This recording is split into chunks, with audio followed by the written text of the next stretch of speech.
तो मुझे नहीं लगता है कि चिराग पासवान से बेहतर कोई लीडर बिहार में है। चाहते हैं कि अब चिराग भैया जैसा अब मुख्यमंत्री बन जाए, अब उससे भाग्यशाली क्या हो। अम्बेडकर जयंती क्यों मनाया जाता है? देखिए अम्बेडकर जयंती चिराग पासवान को देखना चाहते हैं। और अभी चिराग पासवान जी कब क्यों? पासवान को, चिराग पासवान को, चिराग पासवान को। सभी चिराग पासवान। नमस्कार, आप देख रहे हैं अपना न्यूज में हूँ आपके साथ पवन कुमार। इस वक्त पहुँच चुके आरा में और आप देख सकते हैं कि आज हम बातचीत करने वाले हैं, यानी कि अगले मुख्यमंत्री कौन बनेंगे, आइए इन्हीं से जानने का प्रयास करेंगे। तो सबसे पहले अपना न्यूज में आपका स्वागत है। बहुत बहुत धन्यवाद। और ये बताइए कि अभी चुनाव आने वाला है 2025 में, तो अगली मुख्यमंत्री आप किन को देखना चाहते हैं? देखिए, अगर बिहार का सर्वांगीण विकास करना है, ठीक है, तो सबसे पढ़ा लिखा तेज तराज और युवा लीडर में बात किया जाए तो मुझे नहीं लगता है कि चिराग पासवान से बेहतर कोई लीडर बिहार में है। तो यदि चिराग पासवान जी का आइडियोलॉजी जो है उनको बस बिहार को आगे विकसित बिहार बनाने का, तो फर्स्ट बिहारी की बात करते हैं तो उनके पास एक पढ़े लिखे हैं, इंजीनियर हैं, उनके पास आइडियोलॉजी है। तो मैं समझता हूँ कि ऐसे पढ़े लिखे हाईली एजुकेटेड लीडर को उनको सीएम का मौका देना चाहिए। बिहार के मैं जनता से अपील करना चाहूँगा कि ऐसे लोगों को मौका दें। चिराग पासवान जी का क्यों? अभी तो माननीय नीतीश कुमार जी हैं, तेजस्वी यादव जी भी है, उनका क्यों नहीं? हाँ, देखिए, सभी लोग, चाहे माननीय मुख्यमंत्री नीतीश कुमार जी हो, इसके बाद डिप्टी सीएम तेजस्वी यादव जी हो, सभी अपने अपने जगह पर ठीक है, ठीक है ना।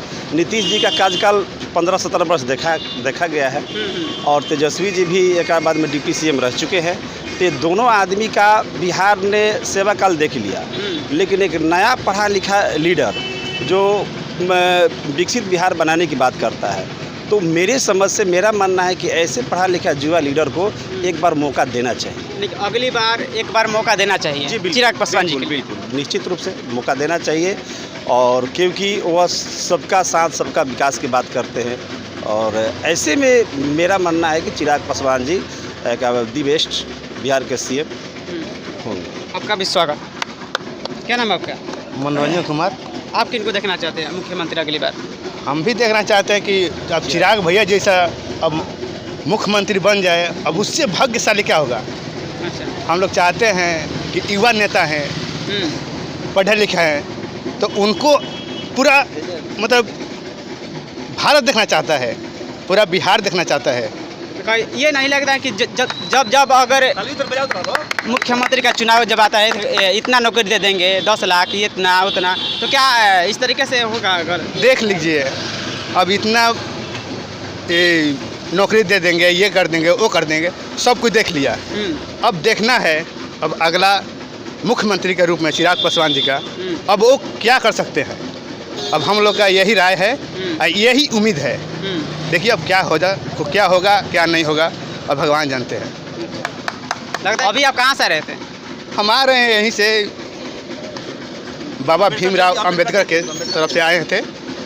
अम्बेडकर जयंती क्यों मनाया जाता है? देखिए, अम्बेडकर जयंती भारत के संविधान निर्माता, भारत रत्न, बोधिसत्व और विश्व रत्न बाबा साहब भीमराव अम्बेडकर जी का आज जन्म दिवस है। 14 अप्रैल 1891 को मध्य प्रदेश के इंदौर नामक स्थान, मध्य प्रदेश के महू नामक स्थान पर बाबा साहब का जन्म हुआ था, ठीक है। तो बाबा साहब का जयंती इसलिए मनाया जाता है कि बाबा साहब जो है, अगर मैं ज़्यादा सरगार्भित बात करूंगा तो आपके पास हो सकता है कि समय कम पड़ जाएगा, क्योंकि आप बाबा साहब की बात कर दिए हैं। तो बाबा साहब का मैं संक्षेप में बता दूं कि बाबा साहब संविधान में भारत में विभिन्न जाति धर्मों के लोग निवास करते हैं, हिंदू, मुस्लिम, सिख, ईसाई, पारसियन, बौद्ध, ये तमाम जैन, सभी धर्मों के लोग यहाँ निवास करते हैं। अब बाबा साहब अम्बेडकर जी ऐसा दुनिया का सबसे बड़ा और लिखित संविधान दिए हैं जिसमें सभी भारत धर्मनिरपेक्ष देश है, और यहाँ पर संविधान लिखे जाने के पहले का जो भारत था, ठीक है ना, तो यहाँ कुछ वर्गों को उपेक्षित किया जाता था, ठीक है, और उसमें महिला भी शामिल थी।